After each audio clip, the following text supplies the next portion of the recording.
Pada saat isu itu muncul ya Prof, Isu yang mana? yang kenaikan UKT di kampus sempat ada gonjang-ganjing gitu, ada keresahan mahasiswa, naik nggak nih Unpad nih? Gitu. Dulu juga saya lagi mahasiswa sama, Mbak. Jadi kalau isu UKT bukan isu saat ini, itu mah isu yang sudah lama ada gitu ya. Naik 100.000 aja jadi naik 100.000 aja jadi pembahasan. Tapi nggak apa-apa, itu pendewasaan dari mahasiswa. Bagaimana mengasah empati, mengasah istilahnya tuh mengasah sensitivitas dari mahasiswa. Kita nih yang sebagai katakanlah yang sudah melewati masa itu, ya harus menerima itu sebagai sarana untuk mendewasakan mereka gitu loh. Supaya mereka sensitif terhadap masalah di masyarakat, supaya nanti dia sebagai future leader juga akan berpihak kepada masyarakat. Itu mah dinamika, nggak apa-apa. Kalau menurut saya riak apapun yang ada di mahasiswa itu adalah dinamika yang harus kita terima sebagai sarana untuk pendewasaan dari yang sarana pendewasaan dari para mahasiswa tersebut. Karena dulu juga saya sama, naik UKT dikit waktu saya mahasiswa juga sama. Udah protes dari zaman baheula, Pak. Sama. Yang protes bukan kita sih, Bu, orang rumah. Orang rumah dan naik duit.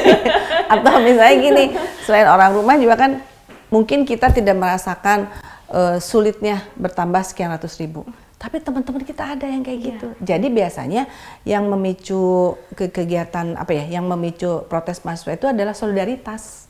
Bener. Kan bagus kan menciptakan jiwa korsa. Nggak apa-apa selama itu disampaikan dalam koridor yang baik. Dia tetap menyampaikan secara konstruktif dan santun. Itu nggak apa-apa. Tapi kalau penyampaiannya udah brutal, udah tidak dalam tidak dalam koridor yang baik, nah itu yang harus kita kasih tahu gitu. Gini loh caranya kalau mau protes gitu mungkin gitu.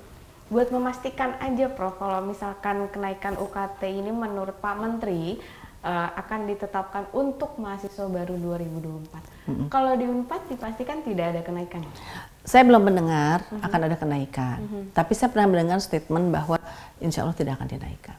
Oke, jadi buat mahasiswa Unpad aman. Moga-moga amin. Lega, aman, nggak ikut-ikutan. Nah ini masih membahas soal kenaikan UKT.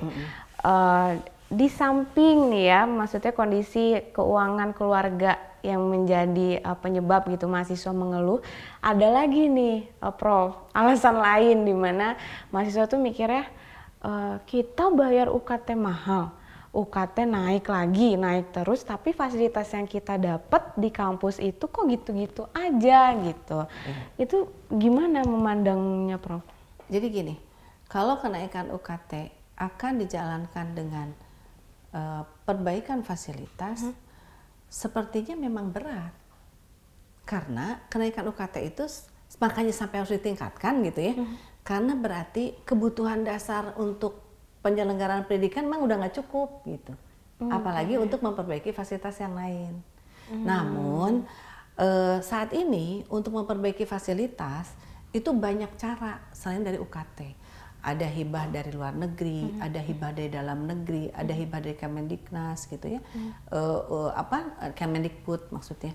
Itu adalah untuk memperbaiki fasilitas tersebut. Unpad pernah dapat dana dari IDB untuk bikin gedung-gedung, memperbaiki gedung. Jadi kalau memperbaiki fasilitas kita mengharapkan pada UKT, saya pikir itu hampir nggak mungkin gitu loh. Karena UKT itu kan untuk operasional pendidikan. Memang operasional pendidikan itu memerlukan fasilitas yang baik.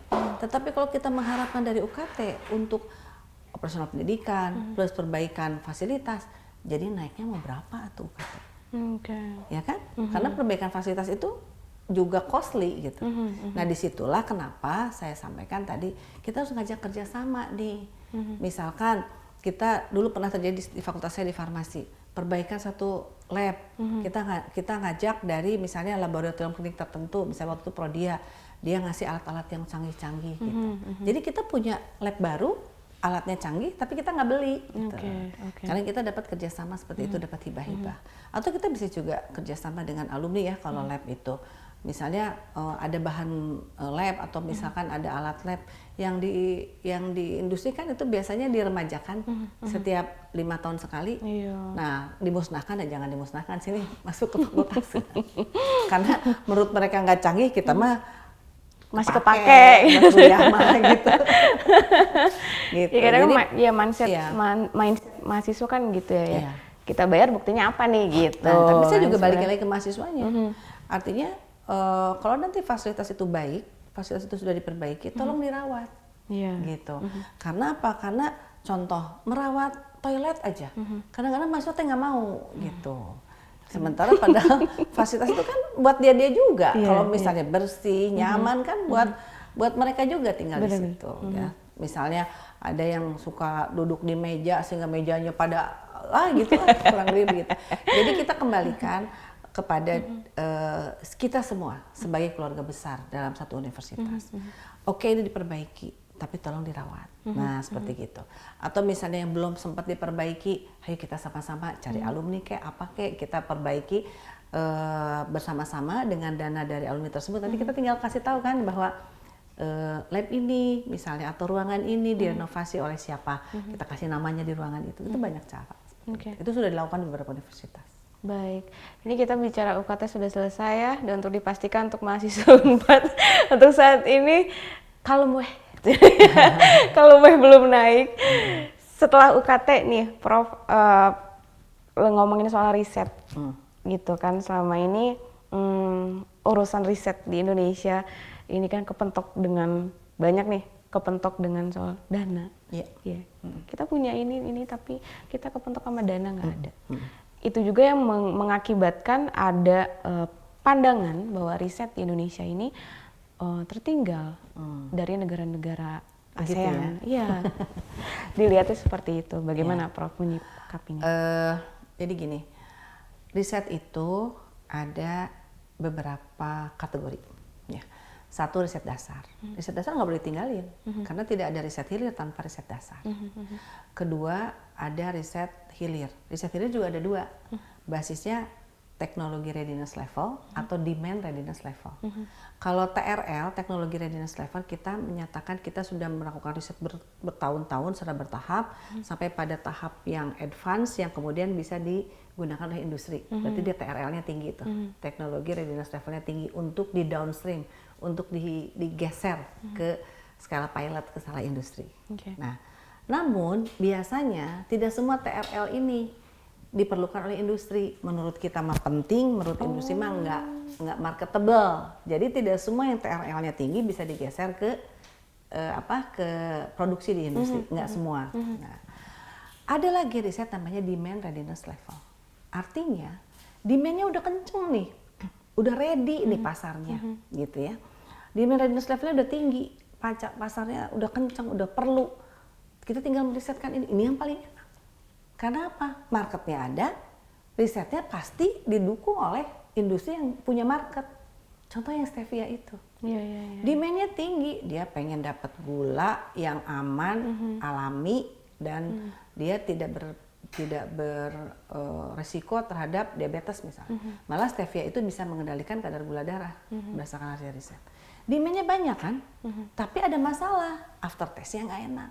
Nah, gimana caranya kita meriset si aftertaste itu harus hilang gitu. Begitu aftertaste itu hilang, maka market udah siap menyerap. Itu yang paling bisa digunakan untuk hilirisasi. Tetapi semua jalur riset ini mesti difasilitasi oleh universitas. Karena kita adalah lembaga riset. Jangan cuma memfasilitasi yang industrialisasi aja. Jangan juga hanya memfasilitasi hilirisasi, karena tidak ada hilirisasi tanpa adanya riset dasar. Kita taunya tuh akan ini kemana segala macam itu harus saling isi gitu antara riset dasar dengan riset hilirisasi. Kalau dikatakan kita belum maju dengan segala keterbatasan yang ada, pengalaman saya kalau riset menunggu fasilitas lengkap itu mah mau kapan terjadi gitu. Nah, itulah fungsinya kita punya mitra kerjasama. Kita bisa sharing resource, sharing alat, kita bisa kirim yang akan dirisetnya ke universitas yang sudah punya alat yang canggih tersebut. kita sebut sebagai joint research gitu, atau nanti hasilnya bisa bentuk dalam bentuk joint publication. Jadi sebetulnya kalau mau riset aja, jangan menunggu misalkan universitas saya mah nggak lengkap, jadi saya nggak bisa riset. Nggak begitu, karena riset itu ada kolaborasi. Jadi inovasi diturunkan dalam bentuk kolaborasi, jadilah sesuatu. Jadi intinya kekuatan kolaborasi itu yang bisa menjadi penutup black hole dari ketidaksiapan kita untuk melakukan riset. Gitu. Pada pemerintah selanjutnya kan ada pemimpin baru, ada Pak Prabowo dan Mas Gibran. Keduanya juga sudah menyampaikan terkait visi misi mereka khususnya di dunia pendidikan. Prof sebagai orang akademisi, ada harapan nggak sih Prof kepada mereka berdua untuk dunia pendidikan, khususnya untuk akademisi juga dan juga untuk pendidikan tingkat tinggi lah, Mbak? Ya, kalau saya lihat dari keduanya ini adalah kombinasi ya, kombinasi antara generasi yang memang ada disebut sebagai ada transfer generasi dari Pak Prabowo yang memang sudah senior kepada Mas Gibran yang memang junior. Dua-duanya bisa saling melengkapi, bisa menjadi bridging gitu dua-duanya.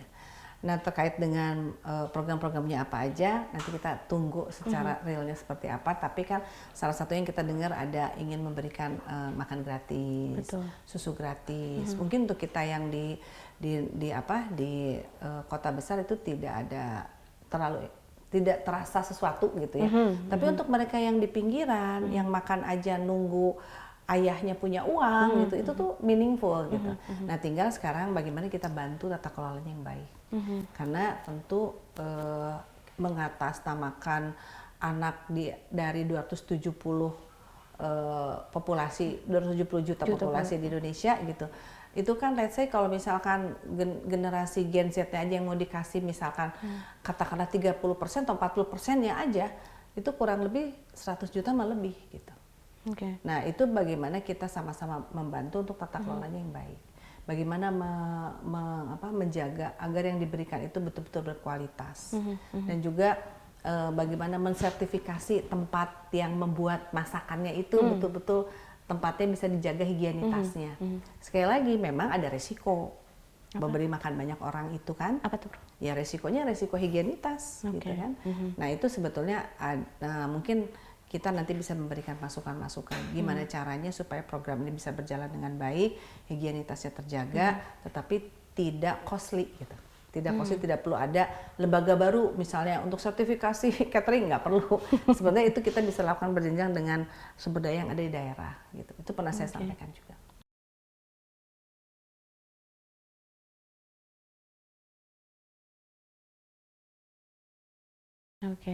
Baik. Dan ini pertanyaan terakhir, Prof, karena kemarin di media sosial itu sempat ramai soal tidak ada nama Prof tapi menyinggung Prof. Menyinggung ada kode-kodenya lah ya. Ada Prof ini disebut-sebut terlibat di kasus korupsinya ex-Mentan Pak Syahrul. Nah, tapi sudah di take down itu di media sosialnya, dan mumpung ada Prof di sini mungkin bisa memberikan klarifikasinya lah seperti apa gitu. Ya, saya juga nggak tahu ya dasarnya seperti apa gitu. Tapi alhamdulillah terima kasih untuk suara.com yang secara gercep juga melakukan ya, terima kasih juga katanya akan membuatkan surat tentang pemberitaan ini gitu ya untuk diberikan kepada saya. Saya menghargai itu. Jadi intinya begini, saya juga nggak ngerti tiba-tiba ada informasi seperti itu, tapi saya anggap itu sebagai dinamika ya. Kata orang memang semakin tinggi kita berada dalam suatu posisi, anginnya semakin kencang gitu ya. Tapi yang disayangkan itu kan kalau kami intinya sebagai akademisi kami tidak bermain di persepsi. Jadi kami itu bermainnya di karya aja gitu loh. Oke. Jadi kalaupun ini memang dikaitkan dengan tadi ya, dengan pemilihan rektor dan segala macam, ya kita doakan saja yang melakukan hal tersebut diberikan hidayah gitu ya, bahwa ya kita memberikan yang terbaik. Buat saya jadi rektor atau tidak jadi rektor, area pengabdian tetap ada gitu. Dan saya tidak mau menghalalkan segala cara untuk mengejar posisi itu. Gitu. Jadi mari kita berikan pengabdian yang terbaik gitu ya. Dan saya rasa kita semua keluarga besar gitu. Dan ada hikmah lah dari semua ini. Gitu. Yang pasti apa yang disampaikan ya kita jadikan aja, moga-moga itu jadi penggugur dosa buat saya dan keluarga. Gitu. Jadi ya susah bicaranya ya kalau karena banyak hal yang saya harus jaga dalam hari ini. Unpadnya juga harus saya jaga, saya dan keluarga juga harus saya jaga gitu ya. Jadi dengan adanya pemberitaan seperti kemarin gitu, ya menjadi pertanyaan banyak orang gitu kan, dan apa yang mendasari itu juga saya juga nggak paham gitu kan, yang diomonginnya juga saya juga nggak paham gitu. Jadi intinya pada dasarnya saya ingin berbuat untuk Unpad, saya mencintai negara ini, saya ingin berbuat untuk negara ini. Apa yang saya lakukan bersama teman-teman adalah betul kita melakukan berbagai dukungan untuk para petani Indonesia. Alhamdulillah saat ini mangga Jawa Barat itu sudah bisa diterima di Jepang. Itu hasil riset kita. Dan memang bekerja sama dengan Barantan. Barantan yang ada di Kementan. Tetapi risetnya mandiri gitu. Kita tidak mendapatkan dana apapun dari situ. Dan alhamdulillah juga riset itu dilakukan tahun 2021, 2022 selesai, dipublikasikan, 2023 kita diplomasi, 2024 kemudian turun surat dari MAF Jepang bahwa mangga dari Jawa Barat itu bisa diekspor sebagai produk pertama. Jika daerah lain akan melakukan ekspor komoditi tersebut, maka diharapkan melakukan riset yang sama seperti yang dilakukan di Jawa Barat, yang dilakukan oleh Injabar. Malah beberapa minggu yang lalu kami bertemu dengan Kepala Barantin yang baru, Pak Sahala, minta untuk kami mendampingi juga Jawa Tengah dan Jawa Timur. Ya mangga aja, itu makan bagian dari kemanfaatan keilmuan kita. Jadi intinya ya dinamika mungkin ya Mbak. Cuma dinamikanya bikin rada sesek oke. Punten Prof, waktu pertama tahu gitu ya ada isu itu, yang ada di pikiran Prof tuh gimana? Campur aduk, sedih, emosi kah, atau gimana? Ya saya bukan malaikat ya, pasti ada emosi, pastilah gitu. Tetapi yang saya langsung yang saya langsung pikirkan ini apa sih gitu loh. Ini apa sih gitu ya. Terus saya merasa tenang, saya nggak paham apa yang disampaikan gitu loh. Saya nggak paham dan dinyatakan sebagai konsultan, saya bukan konsultan gitu ya. Ini bisa jadi untuk meluruskan, jadi Prof bukan menjadi konsultan juga di Kementan, seperti yang ada di narasi yang ada di medsos itu ya. Bukan konsultan. Tapi kalau meriset mangga, iya bersama tim. Kenapa saya seorang apoteker misalnya meriset tentang mangga? Dan yang risetnya mah fakultas yang terkait. Tapi kan Injabar ini adalah lembaga riset. Saya kebetulan dipercaya sebagai direkturnya. Jadi pada saat hasil riset yang disampaikan kepada pihak berikutnya gitu ya, pada pihak yang memang memerlukan riset itu kan harus diramu. Ini dari fakultas pertaniannya apa, dari sisi legalnya gimana, dari sisi ekonominya gimana. Hasil dari multidisiplin itulah yang saya sampaikan gitu. Ya disampaikan. Kemudian kalau yang lain-lain gitu ya, terkait itu kan tadi saya mendampingi petani stevia, petani kopi, sehingga dia bisa survival hidupnya karena si stevianya ini ada produk hilirnya, ada pabriknya gitu. Jadi ya intinya ginilah, kita mencintai negeri ini, kita mencintai masyarakat yang memang harus kita tolong gitu loh. Nah intinya yang kita lakukan adalah demi merah putih tersebut. Alhamdulillah dengan riset yang kita lakukan, diplomasi 17 tahun Indonesia untuk bisa ekspor mangga bisa selesai dengan riset ini. Riset ini tuh disitasi dalam surat MAF gitu loh. Dan yang meminta riset ini pertama kali juga bukan Kementan, bukan. Yang meminta riset pertama kali ini adalah dari KBRI, dari Kemenlu. Karena apa? Diplomasi di Jepang itu memerlukan riset ini gitu loh. Jadi KBRI ini datang ke kita gitu, tolong dong bisa melakukan riset ini enggak gitu.